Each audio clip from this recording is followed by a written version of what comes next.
So where does AI fit into all of this then? Well, if you think about these devices, they're putting out more and more information. So, we're looking at about, 175 zettabytes, which is quite a lot to anybody listening who doesn't know about these things, of data in the next couple of years. And we're moving to 500 zettabytes by the end of this decade, at least. So we've got vast amounts of information. In all truth, it's almost impossible to interrogate that volume of data. Not that we necessarily keep it all.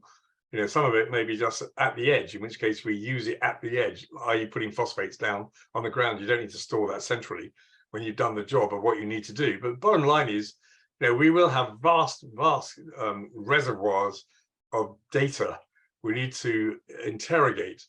And the AI is a fantastic type of tool to help us to know what type of data to analyze and how to analyze it. So autonomous analytics, beyond prescriptive analytics, which are beyond predictive analytics, are the way we're going. Many companies, even today at a very crude level, don't know how they've made a proposal to a new client. They don't know how that proposal came about. They just know the system's telling them that we can make this proposal, this response time with these many resources to do this job by this date. And therefore they make the proposal. And then lo and behold, they can deliver it because they've got the calculations being done. But with AI, we can be much cleverer at working out the data we have now, the data we had, the data we might likely get as a consequence, what new data, again, being much more predicting using autonomous analytics. In the future, I doubt we'll know how we've come about with the answers we get from the data we've got.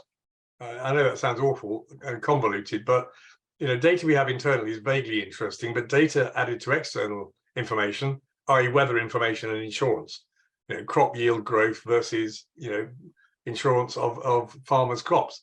All these things require massive amounts of external data.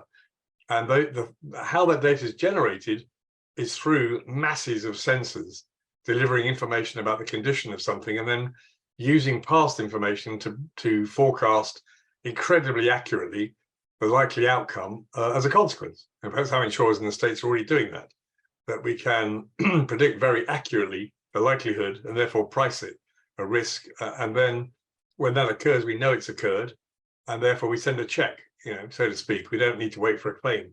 So you can take claim out of the mix. And you can do that with a lot of situations as we're moving forward.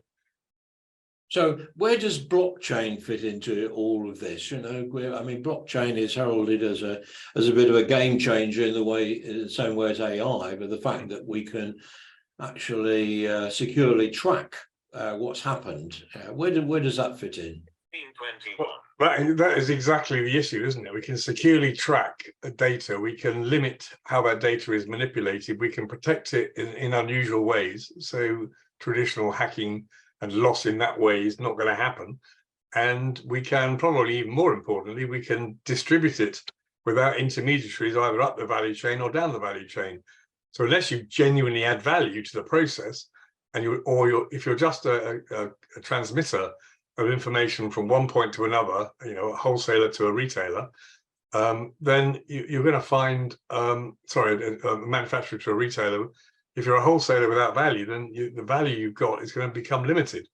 So these devices and artificial intelligence and blockchain will work in concert. Blockchain is a great way of storing data. Every bank's had a project going for the last 2 or 3 years now, at least, and many have now putting those out into the field. But we're still only learning our way on how to store data in that fashion. But it will be safer, it will be easier to distribute, we'll have auditability of any change to the data, and we'll be able to, theoretically at least, distribute it safely to end users.